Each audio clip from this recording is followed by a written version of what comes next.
Okay, so let's get started. My name is Jay Arrett. As I said, I'm a small business marketing consultant and coach. I work with businesses to help them build marketing plans and educate them at the same time. This is a webinar about how to get word of mouth. How can you get it? It's called the most powerful form of advertising or marketing, and it is, I believe that's true, but it's not to be left to chance. My special guest presenter today will be Bill Schley. Now, Bill is president of a company called David ID.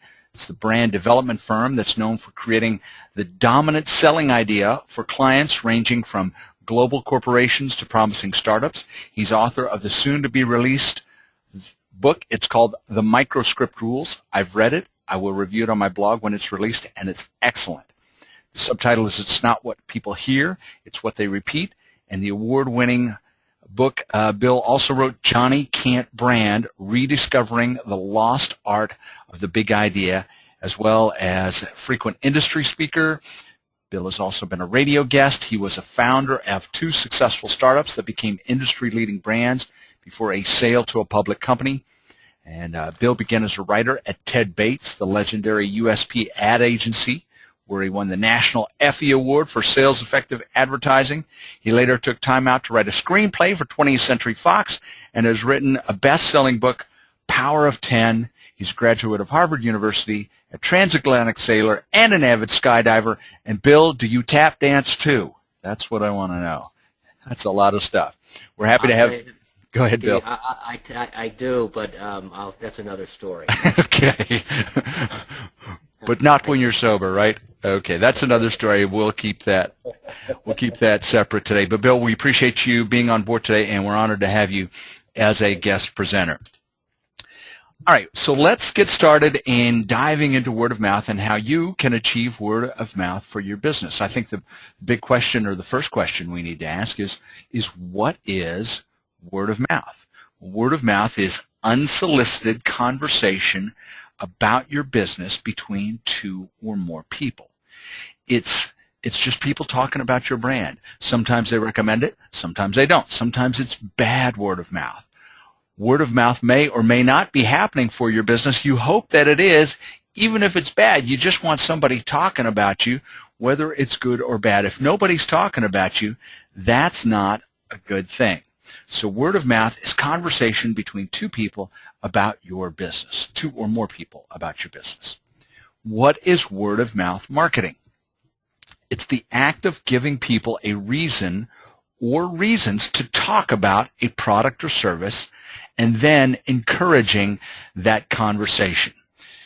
One of the biggest myths about word of mouth is that it just happens. It's a natural occurrence. And that is true sometimes, but you can take control of word of mouth. You can encourage evangelism about your business. And we're going to show you how to do that today. But why is word of mouth so important? Why do you want this word of mouth? Well, it's because customers just don't believe you when you talk about yourself.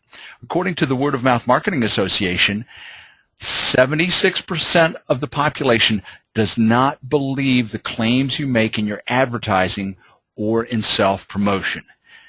They understand that you're biased and you can't be trusted to give a total good opinion about your own business. Every business believes they're the best. They're the best business in what they do.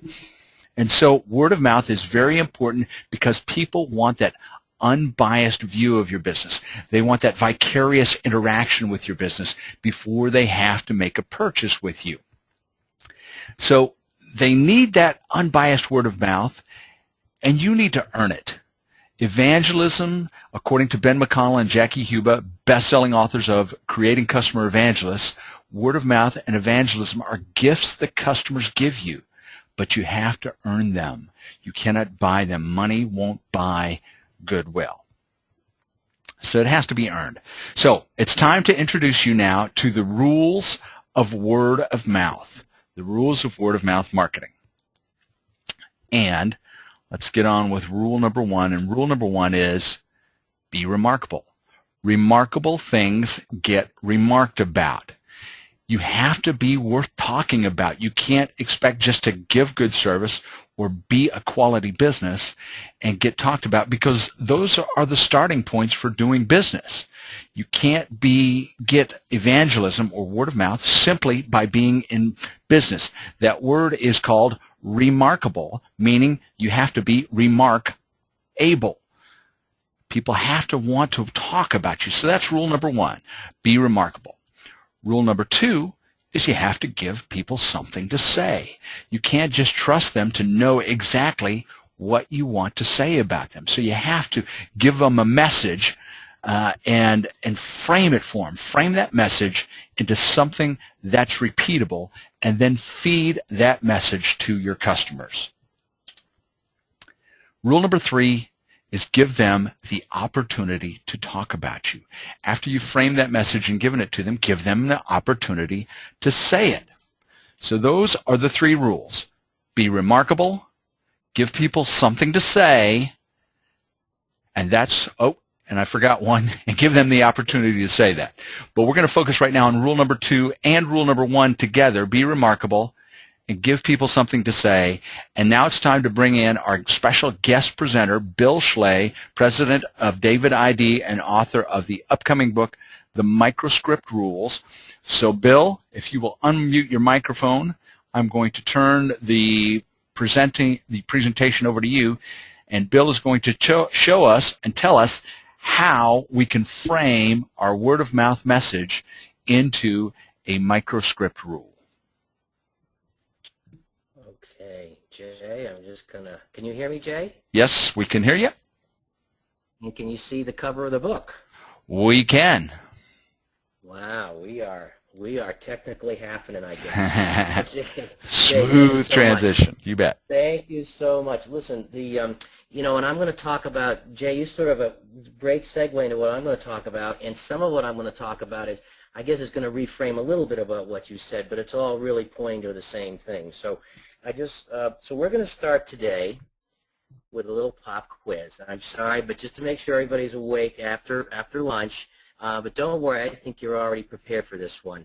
And all I'm going to do is say a little phrase, the first part of a phrase, and I want everybody out there just to imagine, complete the phrase in your head or say it out loud or whatever. If you were a big audience, you'd all be saying it once. So the first one is a city's PR campaign. What happens in Vegas? And that's the first one. See if your brain finishes them for you. A famous football player's murder trial. The famous lines were, if the glove doesn't fit, you must. Can you remember that one? Here's one. Pork, the other blank. Wheaties, breakfast of. The next one, call enterprise. Will. Next one is friends don't let friends. Next one is size doesn't blank. And lastly, the milk chocolate that melts in your mouth. Now, hopefully everybody, with those things repeated, I bet just about everybody got just about every one of those right. We can literally remember thousands of these things word for word. I've given that list to audiences in India, and I kid you not, and they still get them right. That's how amazing those words are. And they're just not sound bites or slogans. They are much, much more. They represent a secret of communicating your ideas about anything in any medium, but word of mouth in particular. This secret will turbocharge your word of mouth, as I think Jay was saying, and that's what the subject is today. So first, let me give you a little background. In branding and communications, the universal paradox, we call it, is that the simpler and more focused your message is, the wider and farther it goes. When you try to say everything about your product, like 90% of companies still do, they say everything about their product, they end up saying a big barrage of absolutely nothing. You've got to find your one thing and shout about it from the rooftops. Now, I've been trying to help people peel back the onion and focus on their one big, simple message for 25 years now. And in the last two, I finally found what I think is the best prescription for doing it, whether you're a global corporation or a golf shop. And it's especially important in this new age where there's roughly 300 billion messages whizzing by our heads every second. Now, you've got to join the conversation like people are telling you, but your only chance of getting your story through all that junk depends on doing three things. First thing is, as Jay was saying, you got to get that message. People all concentrate on media, get in the social media That's all true. But once you're in the media, you've got to have something to say that switches on their imagination once you've got their attention. Once they're listening to you, you have to tell people something or they will tune out. The next thing to remember is you've got to package your message in a natural way the brain can't resist. And that's what we're going to talk about. There's a way to package messages that brains literally love and cannot resist remembering and wanting to repeat. The third is you got to accept the notion that in this hyper-connected world of ours, the right 5 words are more powerful than 5,000. Okay? You've got to accept the notion that it's more important than ever to tell a story. We're going to talk about why stories are so important, but you got to do it in a couple of phrases or less, whether you're a business or a politician or you're in an interview selling yourself. And finally, this is interesting, the wild explosion of new mediums in the digital revolution, they're really all just simple variations of the same timeless ancient thing, so stop stressing out. There's really only one master medium, and we're going to talk about it. The key is to verbalize your message in succinct, compact little word packages that we call microscripts. All right?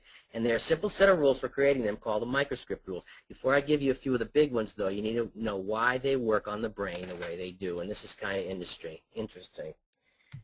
Now, we all know that when an organism is mortally threatened, when a gun's pointing at your nose or the great white shark just bit your flipper off, that's when life finally starts to get simple.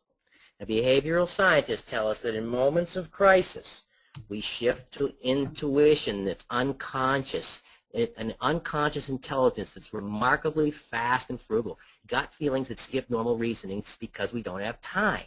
This intuition comes from a built-in set of, the fancy word is heuristics. Most people know them as rules of thumb. These are unconscious rules of thumb, which are just mental instructions that let us make snap judgments on inconclusive data without analyzing a whole set of facts. But what they're really telling us to do is the opposite of what schools and corporations and our teachers have actually taught us from day one. These rules, these mental rules, make us discard information, not collect more to get smarter. When things get scary and complicated, the rules of thumb direct us to a much smaller set of much more vital data. They tell us that simpler is smarter, and too much data makes us dumber. Now, what's important about this is the way our brains have evolved since we were crawled out of the ocean, and this is the way our brains love to think. And when you give your brains data packaged like this, it becomes irresistible, especially when with all the rest of the messages going around the world. Now, so after eons of revolution, we've been wired to simplify, and we love people who help us simplify this way. That's what's important. Okay. Now, anybody remember this image and this story? Remember Johnny Cochran, the defense lawyer in the O.J. Simpson trial of the century? Johnny Cochran, the lawyer, understood this. He gave an 8-word solution to the jury, and he said, take this in exchange for 9 months of testimony. 8 little words. He said, I can save you the trouble of remembering all that information and just have you remember one thing. O.J. was framed by the cops. And then he gave him a little script to make remembering easy, something we call a microscript. He said, if the glove doesn't fit, you must acquit. It was a little word package that they couldn't forget, and the jury ended up, as we know, acquitting O.J. Back then, Johnny Cochran, the attorney, knew the power of turning 8,000 words into 8 words. He knew about microscripts. And today, when your message needs to fit on a cell phone screen, or is competing with a zillion other conversation, that would be pretty important, I would think. We would all think that. So that's what the microscript rules are for. And by the way, again, I've been in India talking to crowds and said if the glove doesn't fit, and they can say, you must acquit. It's quite remarkable, everybody. So here are a few of the most important rules we're going to start with just to get your thinking process started. I'm going to give 4 big rules about microscripts. Now, the whole big list and also the practical rules for creating all your own microscripts, they're all in the new book. We've talked about the microscript rules, which is coming out in about 2 weeks. So here's big rule number 1. Big rule number 1. Okay. To communicate your idea, it's what they repeat. To communicate your idea in a digitally powered, hyper-connected world, it's not what people tell you or even what they hear that drives communication. In this world, what's important is what people want to repeat after they've heard you. Now that's really important, folks. If you've ever been in kindergarten or sat in a focus group, you know exactly what I'm talking about here. What you're saying about yourself or your product, your company, and what others are saying about those things is not guaranteed to be the same thing. They won't say anything because you tell them to, and this is also what Jay was saying. You have to earn this. They don't say it because you tell them to. They don't have to.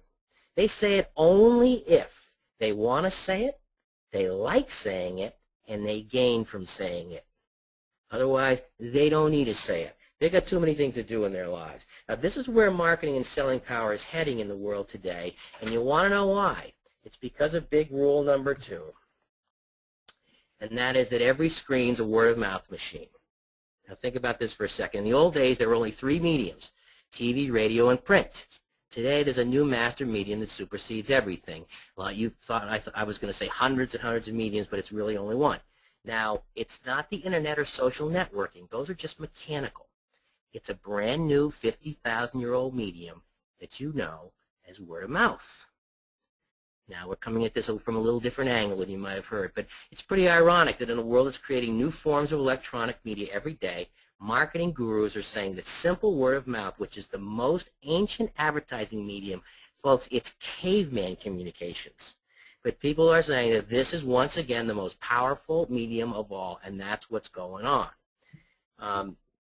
In fact, you can quit stressing out and keeping up with the wildly morphing world of new media and gadgets if you just stop and let yourself realize that all those little personal digital machines we all have in our hands, like iPhones and BlackBerries and social websites, they're just 21st century electronic word-of-mouth machines. That's all they do. You hold it in your hand, you've got a word-of-mouth machine. They give you the power to anyone to broadcast their content, not just over the backyard fence or across the cave, but around the planet to whole related communities in seconds. But this doesn't explain why word of mouth is suddenly so appealing. Why are so many consumers drawn to it today? And the reason is, again, Jay was saying that the word of mouth takes the most important success factor in all of communication and all of selling, and it flips it on its head. Word of mouth changes the source and the sequence for building trust. Now, see, the problem was that in the last century, I've got a slide there. In the last century, too many people believed marketing, tried the product, and got burned. Too many companies over-marketed and under-delivered, and consumers hate when that happens. And they don't trust corporate authority anymore. That's kind of out the window. Word of mouth solves the problem by delivering trust right up front. A personal endorsement from somebody you know and believe right at the beginning of the transaction. With word of mouth, either trust comes first or there won't even be a conversation. There won't even be a trial, nothing. And word of mouth doesn't get switched off by the remote.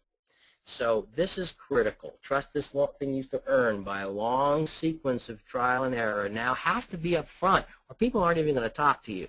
And they get that when they talk to members of their own family, their group, their friends. Some people call it their own tribe. So here's big rule number 3. If what's important is what they repeat, what do they want to repeat? Well, what they like to repeat, whoops, sorry, let me get back there. Okay, well, that was my bad. Let me get back there, everybody. Small technical glitch. Okay, that was fast. What they repeat are microscripts. Now, remember things like it's the quicker picker-upper? Nothing comes between me and my Calvins. Remember those? What would Jesus do? Location, location, location. Or how about No Child Left Behind? How about the Party of No? That's one of the new political ones. How many of us have slyly winked when you said you were heading to Las Vegas and said, hey, what happens in Vegas stays in Vegas? These are microscripts, everybody. They're a short set of words from one word to a sentence or two, no more than can fit on a t-shirt or a screen, that use metaphors or just rhythmic words to verbalize an idea in a way that people like to say and repeat it to others. A microscript is a verbal instant message. Here's a little bullet point list. A microscript is a verbal instant message that lets the receiver make an instant judgment in the least amount of information. When people hear a microscript, they're much more likely to pass it along in conversations, emails, blogs, articles, text messages, even bumper stickers. Any person-to-person communication that comes and goes quickly. Microscripts are like magic words because they work fast, they let us absorb fast, decide fast, act fast, just right for those evolved heuristic brains of ours. So you see, these are the list of what they usually contain. Now, I'm going to anticipate something, everybody, because you must be asking this question, which is, isn't this just a soundbite? Isn't this just a catchphrase? I've heard of this before. And the answer is, it is. But it's a very, very special kind of soundbite. It's a story bite. It either tells a whole story or provides a piece of a story or links to one that's already running in the brain. It's used to inform, impress, or influence people, so it has to contain just enough information to persuade another person to change a mind or have permission to act. Now here's some examples. Made from sugar, so it tastes like sugar. Friends don't let friends drive drunk. It's finger-licking good. Here's another whole story in a phrase. Ready? It's for the people. It's for the NRA. Guns don't kill people. People do. Think about all the information. If a soundbite, a tagline, or even a descriptive name can do all that stuff, and if people are using it to tell others about you, then it meets the definition of a microscript. As a matter of fact, when a tagline is written like a microscript, it's a much, much better tagline. Now, I just saw one last night for Bridgestone tires. The tagline is, "A passion for excellence." Folks, that's a slogan, but it ain't a microscript, because there's absolutely there's no information, there's no story, there's nothing differentiating, nothing I can even remember. My plumber has a passion for excellence. Okay, so finally that leads us to our next big rule. What should a microscript be about? And what it should be about is this big idea. This was what the whole original book was about, called Why Johnny Can't Brand. We call it a dominant selling idea. And a dominant selling idea is this. It's the one most unique, important idea at the center of your brand, your absolute differentiating value. Now, it's the difference that makes the difference. In marketing textbook terms, it's a brand positioning brought to its sharpest, most specific edge. So we're talking about a value here, everybody. The safest car. These are superlatives. The longest lasting battery. The working man's favorite beer, the fastest headache pill, the longest range jumbo jet, the dentist's #1 toothpaste. These simple superlative ideas are what you stand for. That's the dominant selling idea, and you gotta have one. Once you do, you build your microscripts from there. The microscript is just verbalizing that idea in a way that's memorable, irresistible, repeatable, unforgettable. So when you take something like those shiny little candies that I pour in a package and I put them in my mouth and they don't melt, make a big mess, someone would take a paragraph, but the microscript would be, they melt in your mouth, not in your hand. And that people can take to the bank and tell all their friends. So let's quickly talk about, I'm going to conclude here with some making microscripts for ourselves, microscripts for you and me. All right. Now, let's look at how efficient a tool you're giving your customers who love your artificial sweetener and they want to tell others about it. It's made from sugar, so it tastes like sugar. Think about the immensity of the story in those 8 words.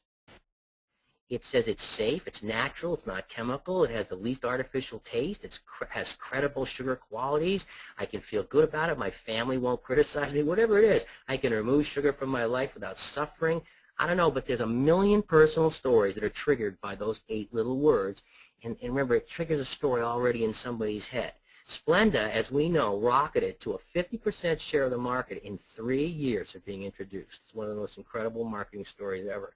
Even though some of you may know that a scientist who actually discovered Splenda was trying to invent insecticide when he invented Splenda. I hope you guys don't. That doesn't keep you from buying it, but that's true.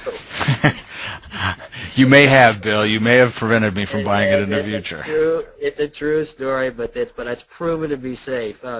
There's actually a funny story about that. He apparently had an Asian assistant that didn't speak English very well, and the scientist said, "Test it," and the assistant thought he said, "Taste it." But that wouldn't have been a good microscript. Now here's another one. You like this one? I love this one. Can you see the necklace? They call it a journey. I just heard this one, and it's brilliant. Have you seen the diamond necklaces that look like this, right? You can see it, right?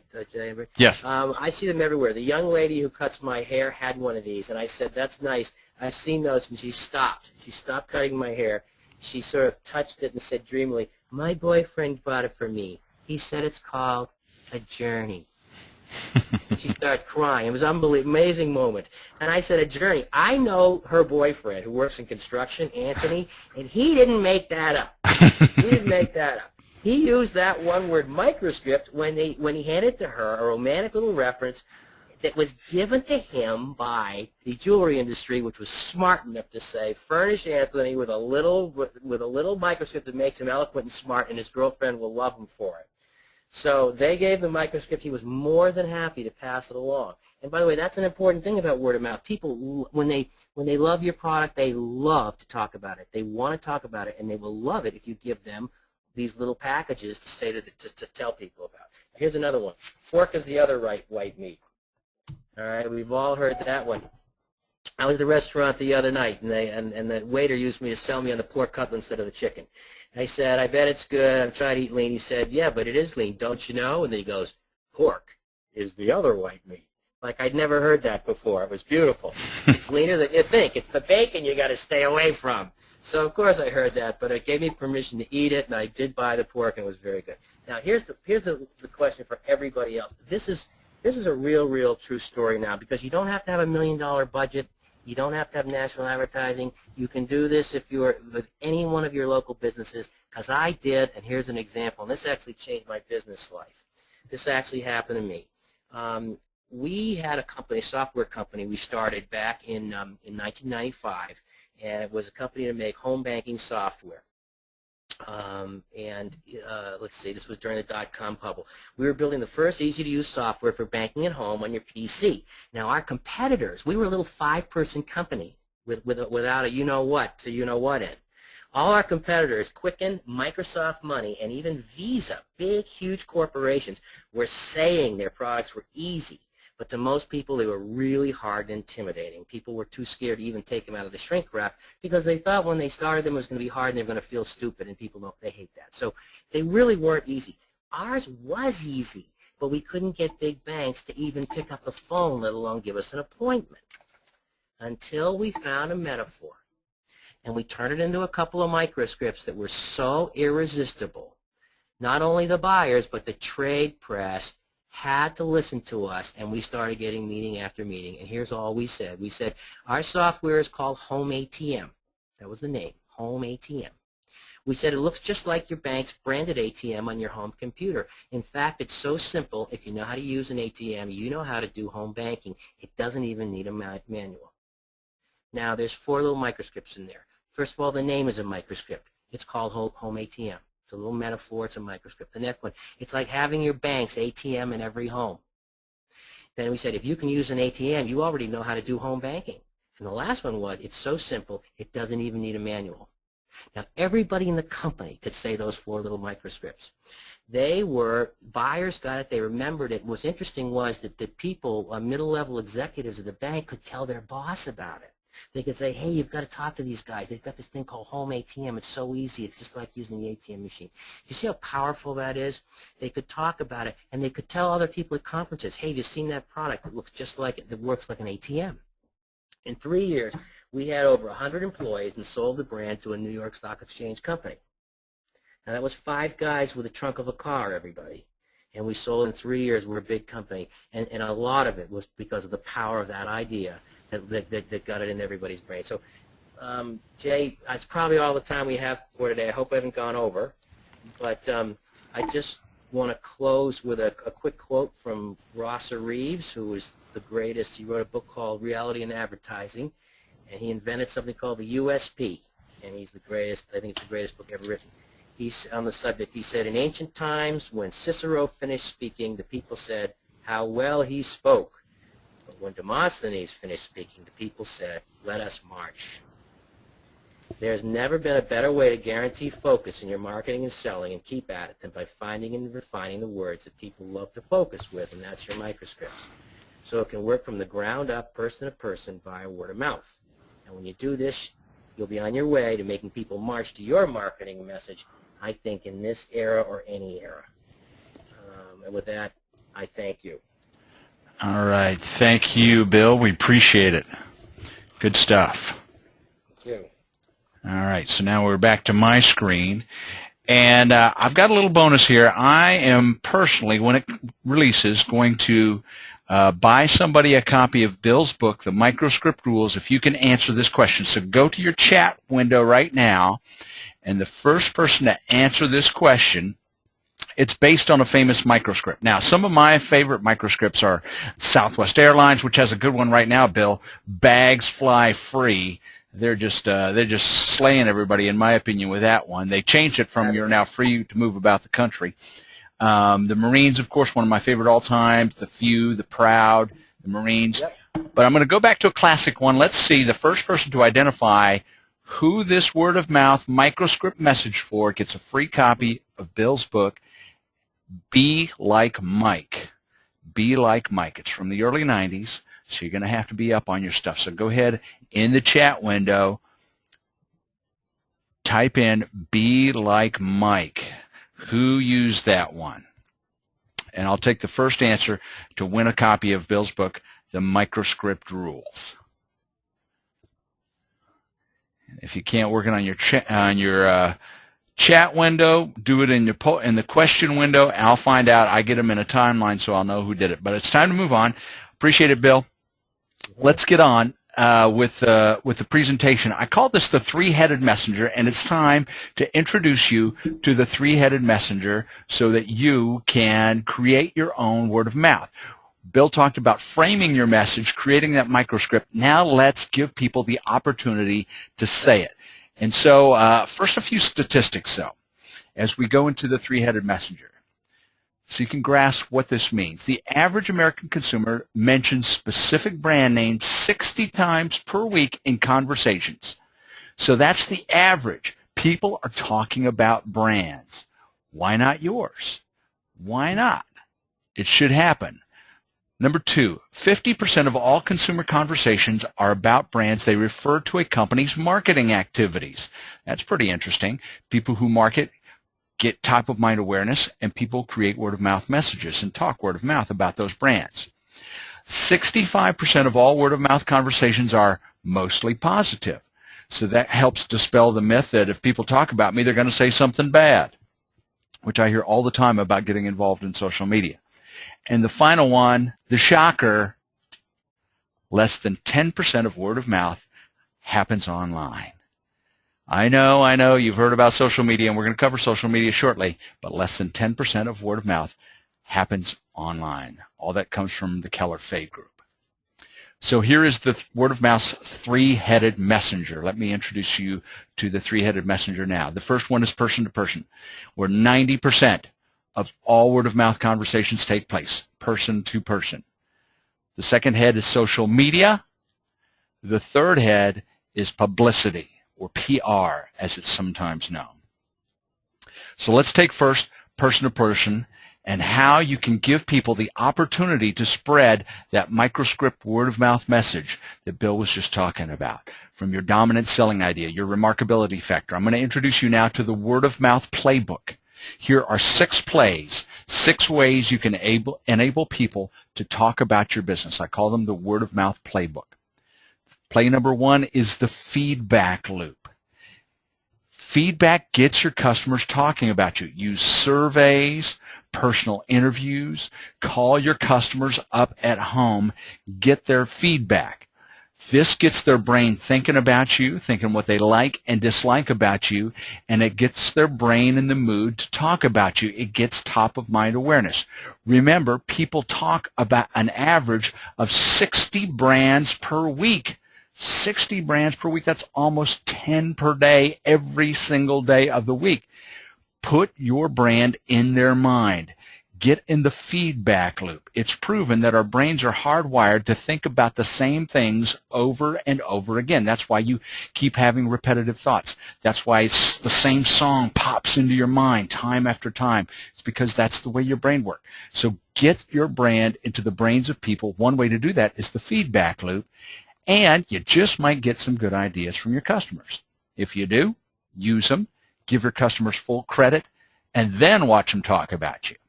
So that's play number 1, the feedback loop. How can you get feedback from your customers to spur a conversation about your business? Play number 2 is cultivate the customer. make them better, make them smarter. When you give people an education or you let them know certain things, you make them smarter and they want to tell other people. It empowers them to talk to other people. So what you want to do is cultivate your customer. Give them stuff to make them better, that empowers them. Let me tell you some ways that you can do it. It's through knowledge, tools, information. Maybe it's even your own little secret sauce, how you do things. Give you one of the great examples of cultivating your customer. This is MIT, Massachusetts Institute of Technology. Do you know you can take an MIT course for free online? It's called OpenCourseWare from MIT. Just check it out. Google MIT OpenCourseWare, and you will find this website, 2,000 courses online. Now, you don't get to sit in a classroom with the other students. You don't get personal interaction with the professor or the teaching assistant, whoever might be in that course at MIT, but you do get an MIT course online. It's amazing, isn't it? And so you test it out, talk about it. It's pretty cool. So that's one way to cultivate the customer. My blog, for instance, is another way that I cultivate the customer. I give away lots of my stuff. In fact, almost everything I do, I give away for free in one form or another on my blog, the Marketing Spot blog. So how can you cultivate your customer? I've worked with a lighting showroom, an upscale lighting showroom before, and what they did is they created some lighting tips. You know, how to choose the right light for your room, for the size of your room, the color of your room, the ambience of your room. They created little rack cards of lighting tips and placed them in the showroom that anybody could come in and take with them. Now, that makes people smarter about lighting. And so they're going to start talking about lighting to their friends and most likely talk about this lighting showroom. I know a chiropractor who created a series of 6 audio CDs that he gave to his patients at different points in their treatment cycle. One was on posture, one was on sleep, one was on diet, one was on exercise. And so he cultivated his patients by making them smarter about taking their own health into their own hands. So cultivate the customer is number 2. Play number 3 in the word of mouth playbook is the buzz machine. Getting some buzz about your business or your products. And what you have to do here is identify who your buzz epicenters are. Who creates buzz? Who has a base that people and people listen to them? They have a base. People admire them. They have a platform from which to spread messages. This webinar is a result of Bill Schley creating some buzz about his book. Well, he's on this webinar because he sent me a free copy of his book, The Microscript Rules, so that I might talk about it. And it's a good book, so I've got an upcoming blog post about it. I'll be recommending Bill's book. He's a presenter, co-presenter on this webinar because his book applies to what we're talking about today. Another book I just received free is Brains on Fire. So I am perceived by some, because I have a popular or semi-popular blog at least, the Marketing Spot blog. People send me books. I've got more books than I know what to do with, hoping that I will review their book or talk about it either on Twitter or on my blog. So what can you do to create some buzz? What can you give people create buzz epicenters, or give buzz epicenters the opportunity to talk about your business? So identify those people who do business with you or who might do business with you and ask them to talk about your business. Give them your product, provide your product. Sometimes that can be in the form of endorsers for your product too, celebrity endorsers. I gave the example for Be Like Mike earlier. Michael Jordan, of course, is who we were talking about. Lots of companies use Mike as their buzz epicenter. And by the way, the free book goes to Steve Frank. Steve, I have your email address, so I'll email you to get that free book when it is released by Bill. But Gatorade is the answer, by the way. They are the ones who originally coined Be Like Mike. Now, Steve, did you really know that, or did you Google it? That's the question, huh? Okay, play number 4, community creation. Creating communities of customers. And when you create communities of your customers or believers in your brands, your own brand evangelists, you are the center of conversation because you brought people together, and so it's only natural that you are the center of their conversation. One popular way to do that is through advisory boards. At one time, I had an advisory board for the Marketing Spot. These are either influential members of your community, your industry, or your customers that you bring together and you pick their brain. You ask them what they think. I'm a member of a Network Solutions advisory board. They have a blogger advisory board, networksolutions.com. And see, I'm talking about them right now. They're not paying me to do this, but Network Solutions is the one that registers domain names, has hosting online. They have brought me on to be on their advisory board, and so consequently, naturally, I have blogged about them in certain situations. They send me reports. They don't pay me. They just have brought me on as an advisory member, and they don't require that I do anything for them, but I naturally do because they provide me useful information. You can also create, for example, exclusive events. One of those exclusive events is a pub crawl. My friend Eric Bain, who owns, or Eric Brown, who owns the Urbane Apartments in suburban Detroit, does what he calls a pub crawl. He takes his residents of his Urbane apartments on pub crawls. So they go on a bus and they go to different pubs throughout the community, different bars, and they have a lot of fun. They take pictures of it. People talk about it, post their pictures on Flickr, and so he gets natural word of mouth through that. So advisory boards, pub crawls, different ways for you to get conversation about your business. That's going for the buzz, play number 4. Play number 5 is the sample shotgun. Little football analogy there. Give your product away. Give some of it away. Let people sample it. It can be free, but it doesn't have to be free. For example, the Flying Saucer in Fort Worth and some other cities around the country, they give away or they don't give it away, but they provide a sample of 5 different tastes. In Texas, you can only do 5 tastes. I know in other states you can do more. But you can buy 5 shot glasses at a reduced price and little bite-sized chunks of their product at a lower cost.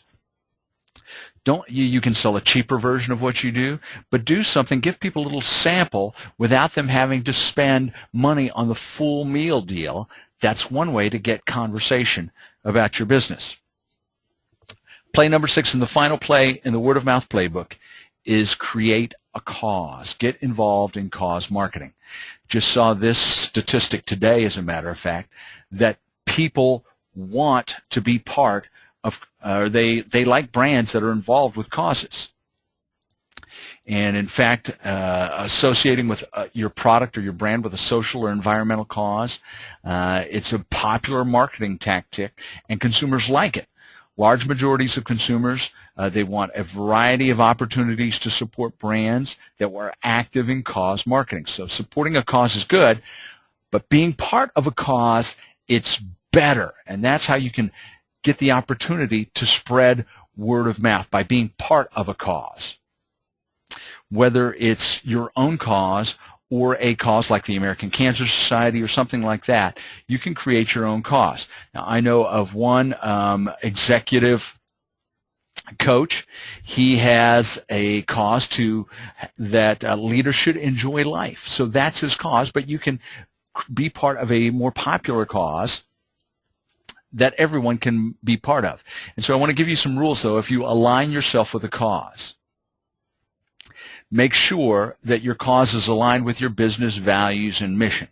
Just because the Juvenile Diabetes Association is a great cause doesn't mean necessarily that it's what you should be involved with. Align it with your business values and mission. Get involved with a cause that evokes passion from your employees. Get your employees hyped up about it so they want to participate too. Choose a cause where you can make an impact. There are lots of great causes, but you don't want to be just a small part of that cause. You want something where your $500, if that's all you got, means something. That might not be the American Cancer Society. It might be another local organization. Like here, we have something called the Community Cancer Association, which directly provides financial assistance to cancer victims. That might be a better way for you to go. And the fourth rule is choose a cause with which you can be important. Maybe it's not best for you to be a cause where there's 1,000 different sponsors and you get lost in the crowd. Choose a cause where you can be important. That's play number 6 in the Word of Mouth playbook. So let's go to the second head of the 3-headed Word of Mouth messenger. This is the one that everybody likes. I was at a conference last week, 2 conferences as a matter of fact, Optimization Summit and the Multifamily Pro Brainstorming, which is for apartment management companies and apartment-related industries. And everybody wants to talk about social media and go to the social media sessions. So it's very hot. But as we saw earlier, only 10% of brand word of mouth happens online. But it's also statistically shown that customers that are involved with brands online are more likely to be loyal to those brands. So while social media may not be the most important word-of-mouth medium, it is an important word-of-mouth medium. And I'm going to just cover briefly the 4, what I consider to be the 4 big social media channels for word-of-mouth, and help you decide maybe which one you should choose, because I don't think you should get involved with all of them right away. Get good at one first. So LinkedIn, Twitter, YouTube, and Facebook. These are what I consider to be 4 primary word-of-mouth social media channels for most small to medium-sized business. And let's cover LinkedIn first. Who should be involved in LinkedIn, or why might you be involved with LinkedIn? Well, the key word with LinkedIn is professionals. It's a social network for professionals. So if you are a professional or you are marketing to professionals, LinkedIn might be a good choice for you. Another thing is it's good for B2B. If you are marketing to other businesses, then LinkedIn might also be your social media choice too. Now, you can also do not just work-related marketing or work-related word-of-mouth, but lifestyle word-of-mouth too. I know of a local tour company that sets up customized tours. She calls herself Snobby Tours. That's her real name. She is a big believer in LinkedIn, and her target is professionals, and professionals like to travel. And sometimes they like people to plan it out for them. I'm a plan-it-yourself guy. I do the old Rick Steves thing. But some people don't want to. They want to just go and enjoy the trip. And Ellen, who's the owner of Snobby Tours, she knows this, so she markets heavily on LinkedIn to create some conversation for Snobby Tours. Now, this is not a social media webinar, so I'm not going to get into social media tactics. This is about choosing your social media channel. So the second channel I want to talk about is Twitter. Why should you get involved with Twitter? So let me give you some guidelines about whether or not Twitter is a good marketing channel for you. I happen to believe Twitter is mostly a networking channel, but I know brands can create word of mouth and market on Twitter. So who should? Large brands, especially if you have a large local following. Depending on the area of your country or your market size, you may not have that many people participating in Twitter. And so there just may not be enough people for you to get a return on the time invested in Twitter. So if you're a large brand or you have a large local following, you're a large metropolitan area, Twitter might be for you. If you're an active brand where you have lots going on, so you can send out tweets frequently and they're different, they're just not the same old thing, that's a way to be involved with Twitter.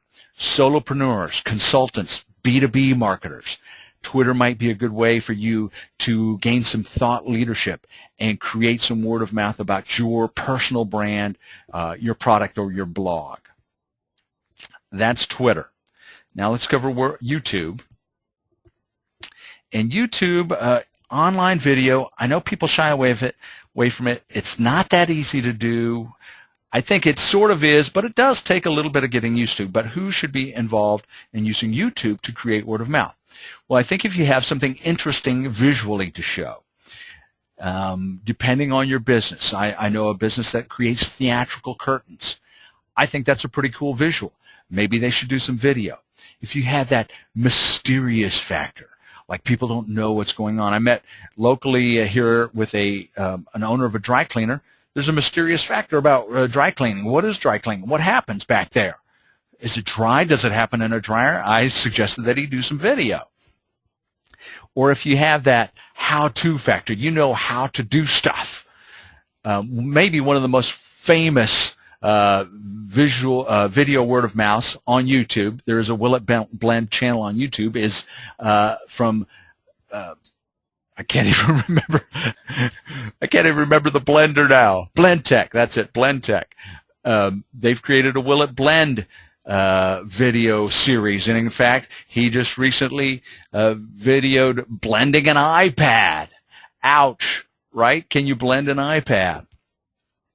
So that's interesting. It's how to do stuff. Let's move on to Facebook. I realize we're running out of time, but I won't hurry through this stuff, and we will leave some question and answer period at the end. So why should you be involved with Facebook? I think almost any business right now should be involved with Facebook. It's the open nature of Facebook. It's the mass appeal social media channel.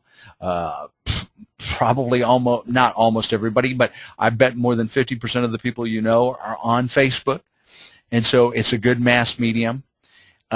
Also, especially if you market to females. Now, it's not exclusively female, but it is primarily female. My Facebook page, for example, has about 60% female followership. And if you're a social business, you like to interact with people. People like to interact with you.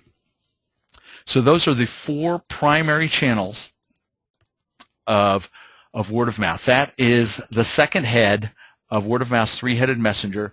Now, I want to throw in the least used of the 3-headed messenger, of word of mouth's 3-headed messenger, and that is publicity, or PR, public relations.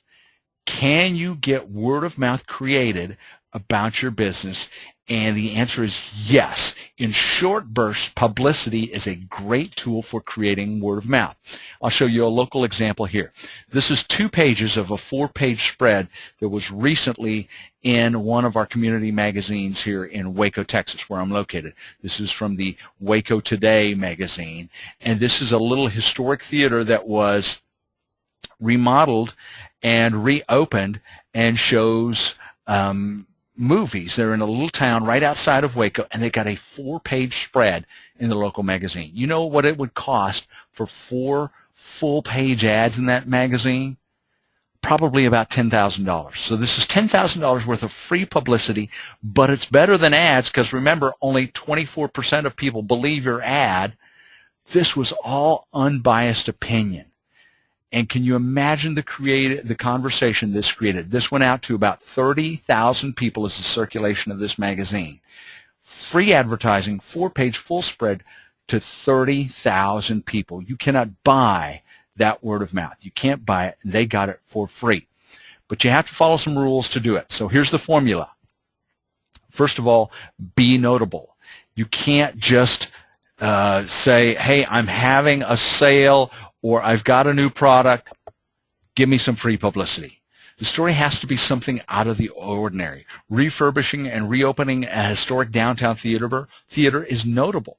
So your latest promotional gimmick, adding 3 salespeople to your sales staff, that's not going to be notable. Make it noteworthy. The story has to be something out of the ordinary, but yes, people should also think that it's interesting. Most people would think that reopening a historic theater is noteworthy. It's something interesting. They want to know about it. So not only is it something that's out of the ordinary, that's something that people would want to read about or see about on TV or hear about on the radio or wherever you might get free publicity. And finally, in the PR formula, get noticed. Don't just hope that people will find out about you. Take the initiative to call someone and get the PR ball rolling. I know of a local lady here who had a business. Actually, her son was a business. He was a pro bass angler, and he had just made the big tournament.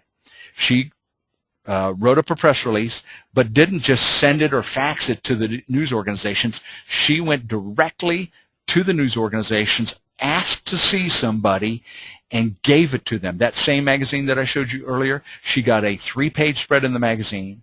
She got a live shot on a local TV morning show and got a lot of publicity for her son, which she then used to leverage for sponsorships.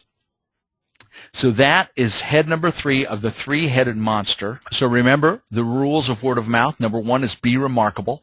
Have something to talk about and turn it into what Bill called your dominant selling idea. And once you are remarkable, then rule number 2 is give something people to say.